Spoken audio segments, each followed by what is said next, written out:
Hey there, this is Paula from the Afford Anything podcast, and the interview that you are about to hear is special bonus material that I recorded live on stereo. So if you want to hear my special live stereo interviews, head to stereo.com/PaulaPant, download the app, follow me there, and you can listen to these interviews live. Now, with that said, on to the show. Hello? Hey, how's it going? Hi, okay, good. I haven't used this app before, so I was like, what do? How do? I've got this. Yeah, I've got this. You got it. Tell me and tell everyone who's listening, give us some background about your history as a real estate investor, because you've been like, you drank the Kool-Aid big time. Sorry. Yes. Yeah. Yes, I am cult-like in my following of subscribing to real estate. But yeah, I guess the best place to start would be I'm on the younger side of real estate investing. So I'm 25, and I've done a little bit of everything. So I bought my first home at 20. It was a condo. It was 103,500. And I bought that the year after graduating from college. Wait, you graduated from college at 19? Yeah. Wow. So Washington State, if we're looking at like a financial independence thing, if you have a teenager and you're trying to figure out how to put them through college, move to Washington State and put them in the GET program. Or the GET program is like our 529, and then we also have Running Start. So I went to community college for my junior and senior year of high school. So I called it like my frunior and my sophomore year, like just weird hybrids of words. And I finished my high school with 2 years of college, and I only had to pay fees and books at Pierce College. Wow. Right, yeah. And I like that schedule a lot more. I was able to work part-time throughout. Well, I kind of worked full-time at two different jobs. So I worked at the computer center in the mornings and did homework, did classes, and then I went to Papa Murphy's, which was the greatest first job to have ever. There's no ovens, there's no public restroom, and you get pizza with your shift. So like 10 out of 10, recommend it for a first job. Yeah.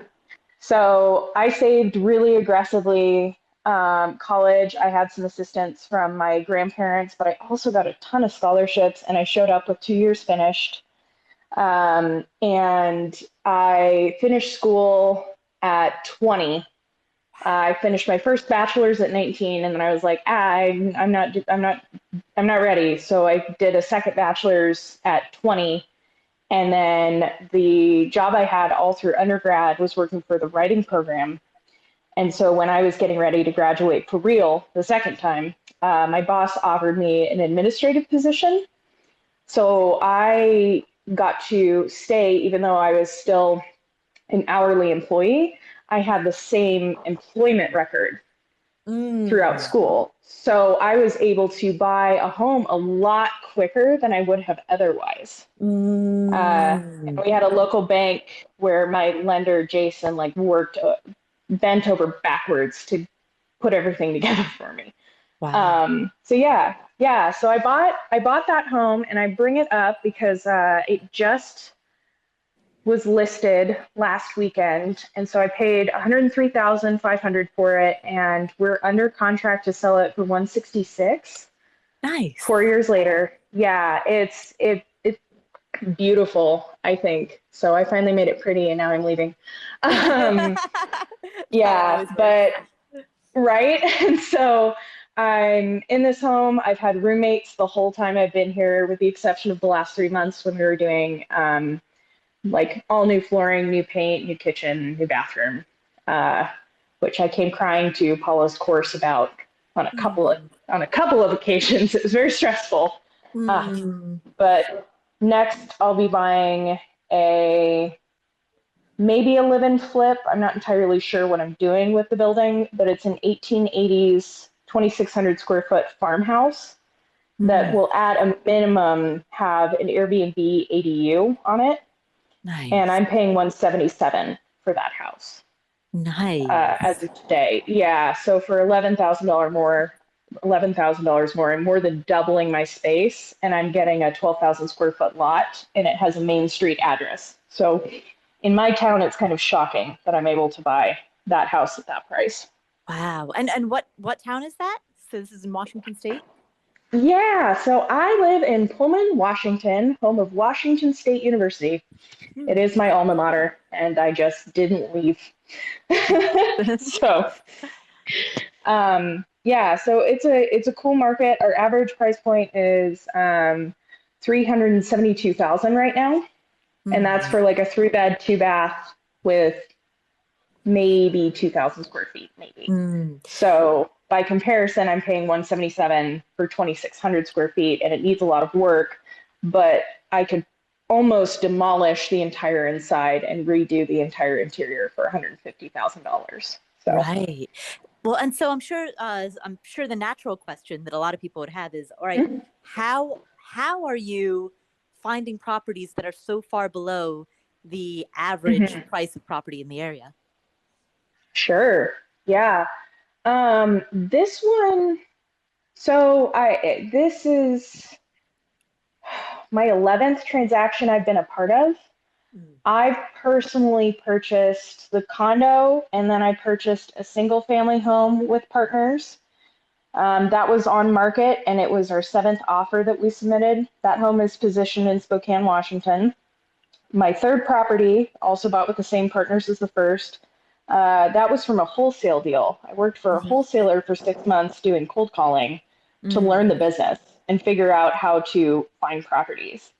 And so that one he brought directly to me. It had owner financing, and we were able to execute on it in under a week. So that was how we secured that one. We did a mobile home, and then I personally solo purchased a duplex with a mixture of owner financing and hard money that I found through networking. So to answer your question, having a strong, like I'm in sales, so I'll use jargon, a pipeline of different avenues for getting properties is really key. I leveraged my network to the hilt to find different properties, to figure out new opportunities. Some have worked and sometimes they don't. But on that front, just being open to what opportunities come and being ready to move quickly. I bought that duplex March 13th, which was a Friday of 2020. It was very auspicious, the whole thing, how it came together. But it was an investor called me at the end of his rope, and he just needed help. And so we had coffee, and I talked through like what his options were, and I told him to list it. I said, you're going to do better if you list this home. And he said, I'm just stressed. I don't know what to do. This wholesaler flaked out on me. I just don't want to be making the payments. So I said, if I can figure out how to buy it on Monday, will you let me? And he said, sure. And I started shaking every hard money lender tree in Spokane, Washington. So, and I got an incredible deal, and everyone was really happy at the end of that transaction. So like he would refer me to anyone else again, even though I paid under market and then sold 4 months later, it was still a really positive transaction. So, I don't know, just being open to what opportunities and making everyone aware that you want those opportunities to come to you. That's also key. Right. In terms of like, if you're operating on a listing basis, like I'm looking in a market, I'm trying to get something, I'm ready to be competitive. Like it changes every market, but in Pullman specifically, I was just really open to this ugly house that had 3 pictures on Realtor. And I sent it to a friend and was like, this is odd. We should go look at this. So I called the agent and we go set up a showing, and I'm not looking for a home. This was November of 2020. I wasn't ready. I still was thinking about what I wanted to do next, but I knew I'd be ready to buy a single family home. And after 15 minutes in the house, I was talking with the lender and the agent. And we were putting together the contract and figuring out just reverse engineering what would make it work for everyone. Mm. And so I've been under contract on this home. By the time I close, we'll be under contract for over 7 months. I'm Wow. not closing on it until June. Yeah. And the lot is being subdivided. So we won't have a legal description until the beginning of May, maybe if the city works on time. It's also currently rented to some tenants, and I'm buying it as a primary home with conventional financing. So can't, I have to wait, or I have to move in within 60 days of close. So there were just a lot of moving parts. And for most of the people that would have been looking at this, those moving parts would have scared them, to be Right. frank. Like, it doesn't have a legal description. It's really old. The tenants are kind of hard to talk to. There's a pit bull at the property who's super sweet and I would adopt in a heartbeat. But there were a lot of reasons not to buy, and that made it so I could get a really good deal. Mm. Right. So the big lessons I'm hearing are choose an area and know that area well. Develop a network of other investors, other wholesalers, just people who do real estate in that area. Develop a strong network and stay in touch with them often. And whenever you do business with them, negotiate and construct deals that are like win-wins, so that everybody's happy, so that you keep getting referral business. I guess to that regard, it's like very similar to getting referral business in any business. Like if you were a hairstylist or if you were a pet groomer, like have your local area and get a lot of word of mouth referrals among the people who need hairstyling and pet grooming. Yeah, I mean, in every interaction, I just strive to be someone people want to work with. In anything, I'm just someone you want to work with my contractors, with my realtor, with my title agent. Heck, with the guy who fixed my pickup the other day, I now might end up a guardian of one of his dogs, which is very odd. But it's like just being someone people are excited to talk to and open to learning from them. Most of my real estate knowledge has been gathered from relationships and like obsessively listening to your podcast. Thank you. That's why I ended up enlisting in the course, even though I was pretty far along to enlist in my first rental property. I was like, well, one, I owe you one, and two, there's nothing I can't continue to learn from. I might know 90%, but that 10% gap is where I could make even more, do my job a little bit better. So finding deals, if I could answer that question succinctly, I'd be a multimillionaire and retired. Like this is the question that everyone has. But ultimately, if you're great to work with, people will call you. My realtor called me about a triplex yesterday in a weird little town, but it's $125,000 for a triplex that rents for $450 per unit currently, entirely leased, and that's low. And the building's in great shape. And I was like, oh, when is it listed?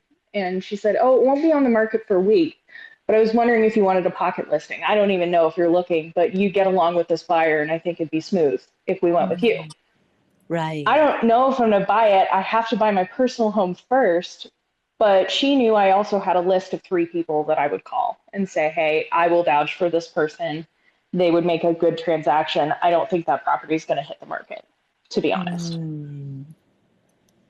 Right. So, and that's just relationships. Right. And that's and knowing that too. You're also a connector.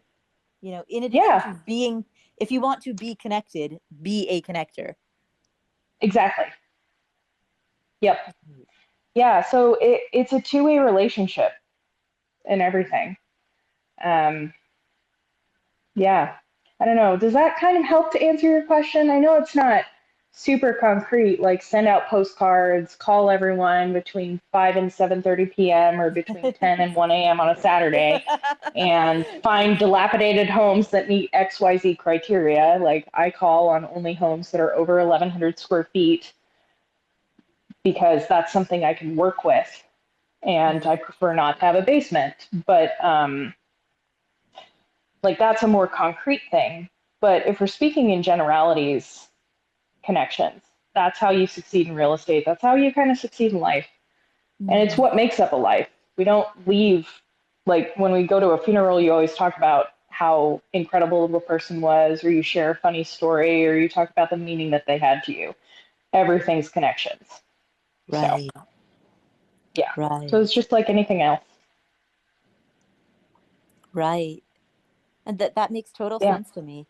And, so continuing on the topic of finding, like one thing that I'm thinking about as I hear you answer that question, because we have so many students in the course who the only way that they've ever thought about looking for properties is looking at public listings, looking at MLS listings. So they think, oh, if it's not on Zillow, then it doesn't exist. Oh, wow. I wouldn't own most of my homes at that rate. So. And so one thing that's coming to mind as I hear you talk is I'm thinking about the job of a real estate agent, right? An agent fundamentally, like their day job, they don't collect a W-2 paycheck in like neat 2-week intervals. Like they have to go out there and find clients, find buyers, find sellers, and then sign them and represent them. And really same thing with any agent, same thing with a talent agent. If you are a talent agent who represents singers or authors, like you do, you have to go out there and you have to find talent and then you have to represent them. And so I guess in that, like, I think what a lot of people don't realize about real estate investing is that it's finding houses is analogous. Like, sure, there will be public listings, just like if you were an employer, you could go to Upwork and there's a public listing of all of these people who are willing to be your graphic designer or your freelance writer, who are all like listed on Upwork. But in addition to those public listings, there are, as an employer, there are also the people that you hire just through word of mouth referral. And oftentimes those people are better fits. So. Right. Yeah. I mean, for first-time investors, like the MLS is a great source of deals, especially if you're just trying to get the first one under your belt. Because when you're negotiating an off-market property, it's a whole other ballgame. It's an entirely different skill set. And so however you go approaching that, it varies, but there's some protection in when there's a listing agreement. Like in Washington State, we have the seller's disclosures, which gives me basically a checklist of what they know about the property. I have my agent who can answer questions, who's doing the negotiation on my behalf. And so there's absolutely value in starting at the MLS if this is your first one. And I'm grateful I had an awesome agent to walk me through all of the many properties we went through before we found the one on Monroe. But once you get that first one done, it's shocking how quickly the next opportunities can come through. Like my tenants in that first property called me and said, "Hey, we talked to the owner of the house next door. He's looking to sell. We said you like to buy stuff and you're an awesome landlord, so we gave him your number. I think he's going to call next week." And I was like, "Oh, great."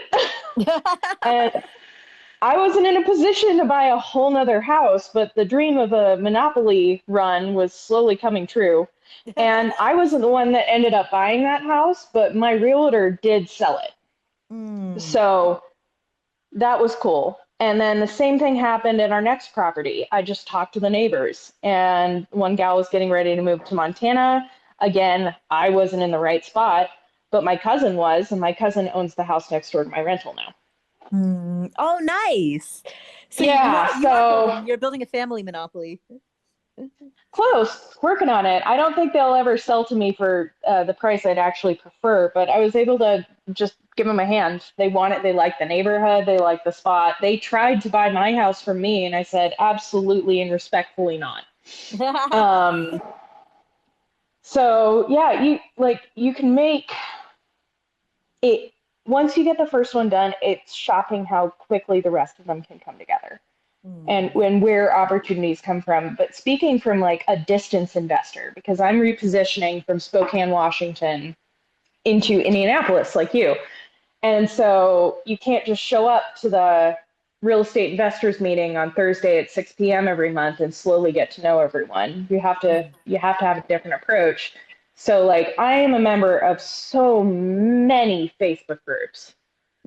Like it hurts a little bit. But it's a different way of networking. It's a way to hear other people's experiences and connect with individuals and build a presence. So like that's how I found my realtor in Indianapolis, and I flew out there. We looked at 6 homes. We got to know each other a little bit, and now I'm on his like preferred list. So I get an inside scoop on any of the properties he's listing, and he knows I'm not in a position to buy right now.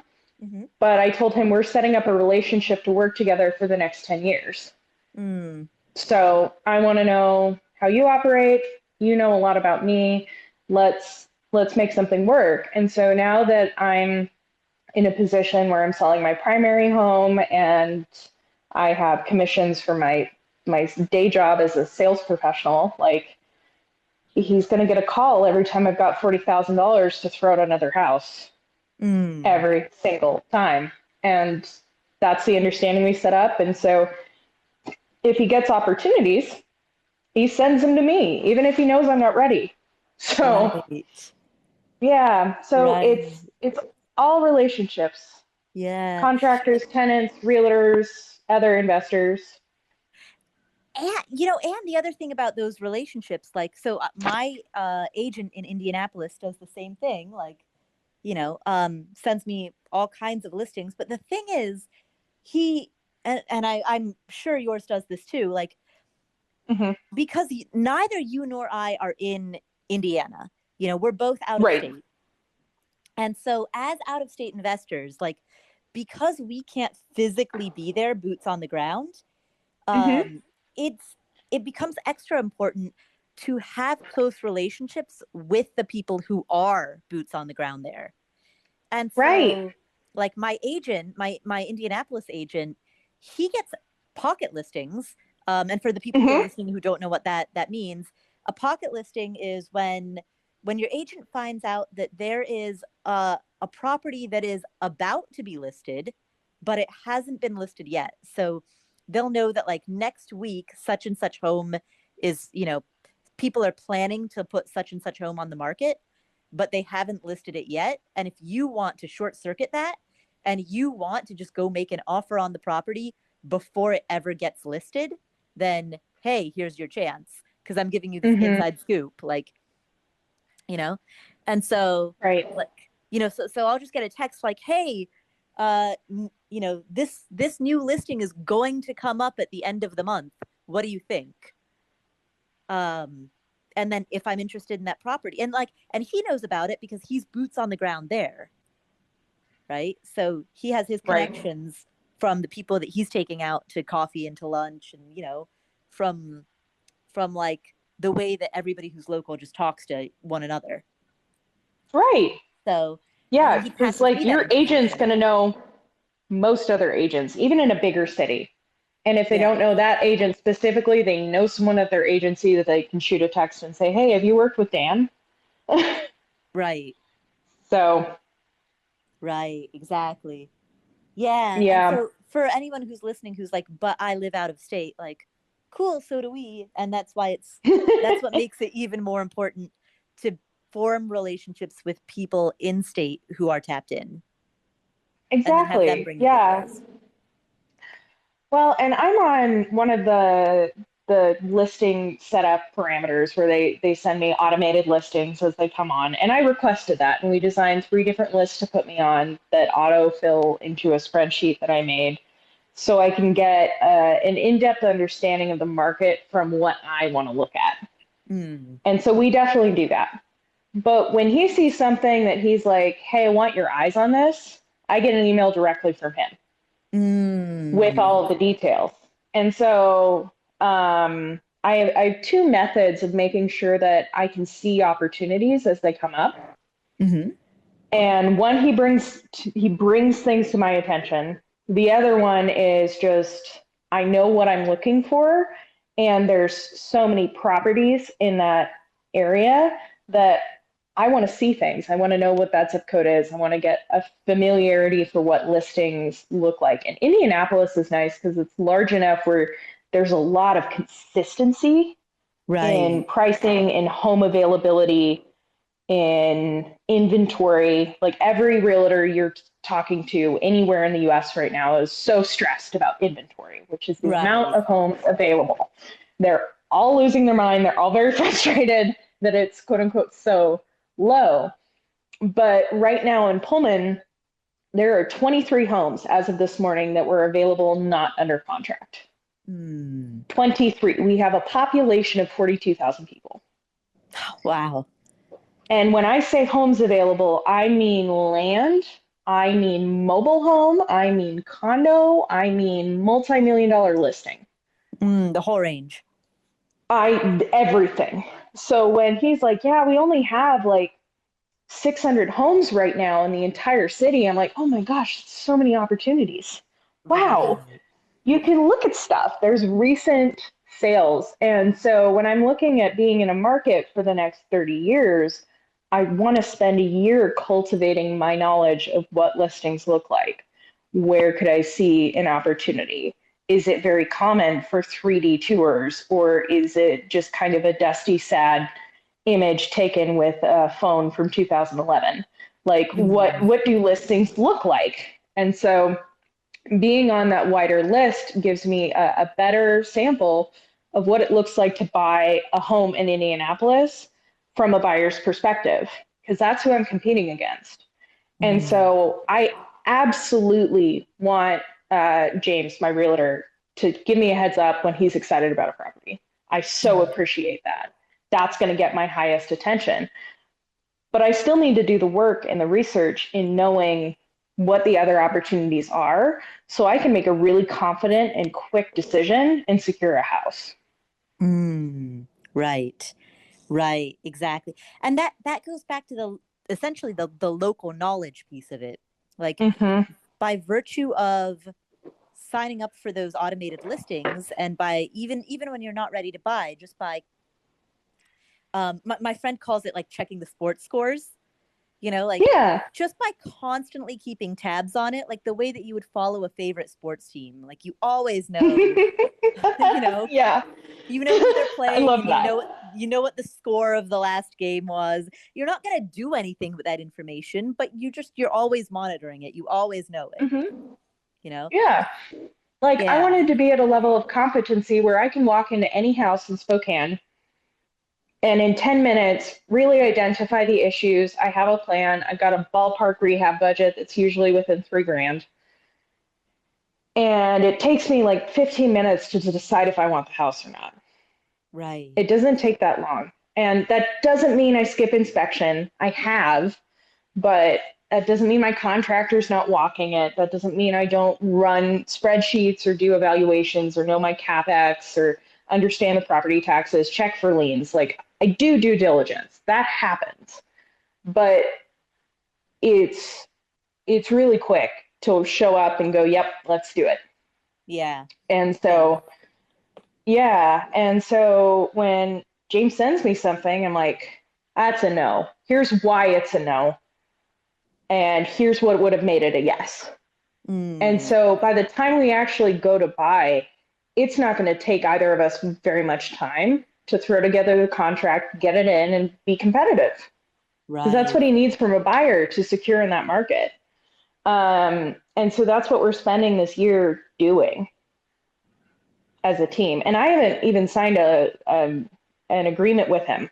Mm, Like, this is just, I'm not talking to anyone else. I'm talking to you. You're the person who I respected. I interviewed everyone, and I'm committed to you. And so when we go and put in an offer, I will have to sign an exclusivity agreement for that address mm, because that's pretty standard. Um, but yeah, this is just, uh, we value the relationship.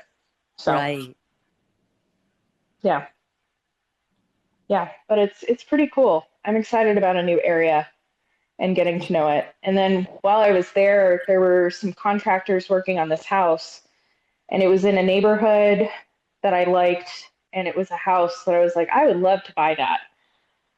So I walked up wearing a mask and started chatting with them, and then I sent them lunch and got the head guy's card, Micah. And Hmm. so now, when I know I have a property under contract, or if we're looking to have one under contract and I need someone who can just go check it out, Micah will just go do it for me and go look, Mm, because he kind of know, I know what his quality of work was. I saw him on a job. I know the neighborhood he worked in. I knew it was a house I would buy in a heartbeat. And that was just happenstance from driving around. But mm, like, harkening back to our beginning of the call, being a little extroverted definitely helps in some cases. right. Yeah. Right. So Right. So we've got like 5 minutes left, but sure. to wrap up, so one thing, so since the title of this talk is real estate investing in 2021, Hmm. um, and this sort of, I'm hopefully maybe ties it all together. Um, Sure. one of the questions slash comments that I've received a lot this year is like, we are in such a hot market. It's a seller's Hmm. market. This goes back to what we were talking about with low inventory. Like, there's Hmm. low inventory, and the because supply demand is tilted in favor of the sellers. Like, there's such low Hmm. inventory that the homes that come on the market are going fast. They're getting asking price or over asking price offers on the day that they get listed. And so I've Hmm. heard from a lot of buyers who are stressed out about the fact that it is such a hot market right now.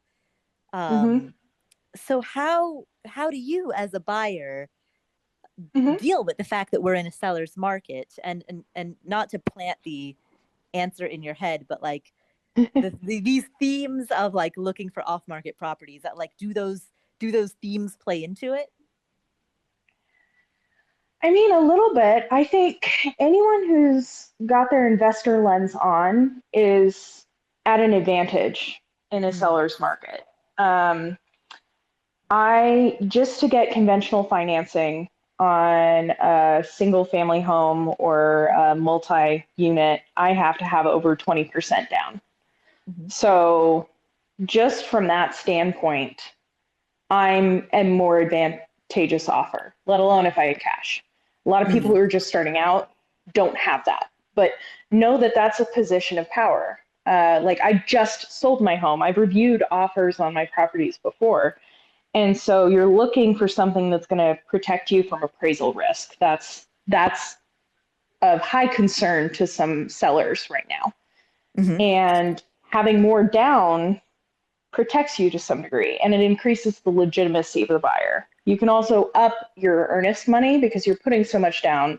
You could mhm, increase the earnest money that you're doing. And if your agent is doing their job, and they are because you've hired them and you've vetted them and you've had this conversation before you've even been confronted by a contract, you know roughly what that contract's going to look like before it ever shows up for a signature.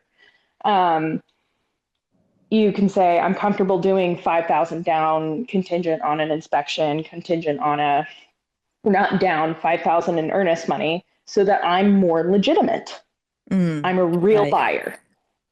right. Uh, the other thing is it's not as emotional. Like, I keep making the mistake, and my boyfriend's called me out on it, that the next home I keep referring to as a unit. Like, I'm buying a single family home that I'm going to live in with my pets. I'll eventually get married and he'll move in and it'll be, oh, so sweet. But I keep calling it a unit. I'm like really offhand with the property. And so, like, I like to create homes that people want to live in. and that they're excited to be in because they clean, they want to be there, they sign their lease, they pay on time, they're excited to be there. But when I'm looking at it as a buyer, I can evaluate it as a third party. I'm not imagining my kids playing on the floor. I'm not thinking about how I'm going to leave the dog at home while I go to work. I'm not thinking through those things. And so I can be a little more offhand. It's still competitive, but you're not as stressed. I don't experience as much stress buying an investment property because another one will come. There's always another house. Yeah. Even in a low inventory market, there was always another house. I got a little worried about the one that I'm buying. We're probably going to have to do an eviction on the tenants before I get to move in. And that's going to be really hard. And I'm not excited about it. And my boyfriend's like, you could just walk away. You send me a house every other week that you could make work. It doesn't have to be this one. And that's in a tight market with a very specific budget and key outlines.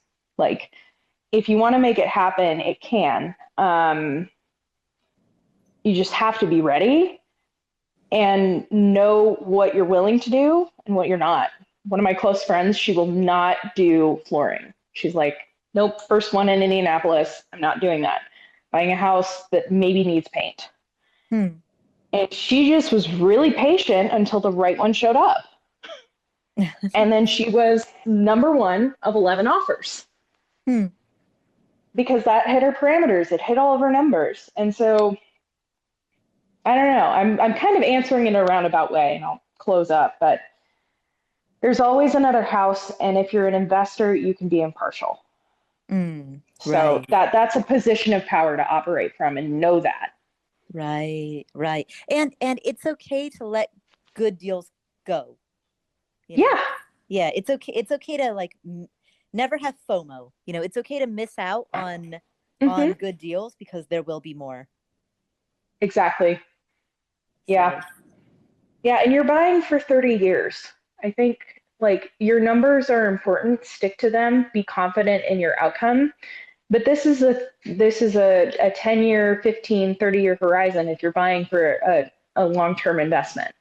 Right. So you've got some room to make a mistake here or there and be flexible in what you're willing to do. And that's a position of power to operate from. So you can do this even in a stressful market, even with low inventory, even with everyone and their mom scrambling to buy a house as interest rates slowly go up. You can do this. Right. Exactly. Yeah. Exactly. Awesome. Was that helpful? Thank you, Hailey. This is great. Awesome. Yeah, this was a lot of fun.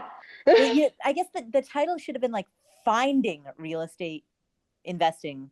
That doesn't make sense. Finding Real Estate Investments in 2020. I mean, I'd be happy to do this again if we wanted to swap the topic out. Perfect. Because today we talked about like finding real estate investments, but like if we want to talk again, there's so many other things we could discuss. Like sure. We could do a whole other conversation on financing and another one on renovating, and like there's so much. I'm in the thicket right now, so like I've been talking to 11 lenders in the past 3 weeks. So yeah, if we want to talk financing, happy to do that. And I like to share real numbers. I'm like, this is my income, this is my savings, this is my retirement fund, this is how they vet me as a human being. This is how close I was to the perfect credit score from a lending standpoint, which is a 740. My median was a 739. I was like, you pulled it a week too late. So yeah, I'd be happy to do it, and I can work with Erin. But we should do this again. This was a lot of fun. Perfect. I would love that. Excellent. Awesome. Okay. Well, you have a great weekend. Oh, thank you. You too. Okay. Right. Bye, Paula. All right. Bye.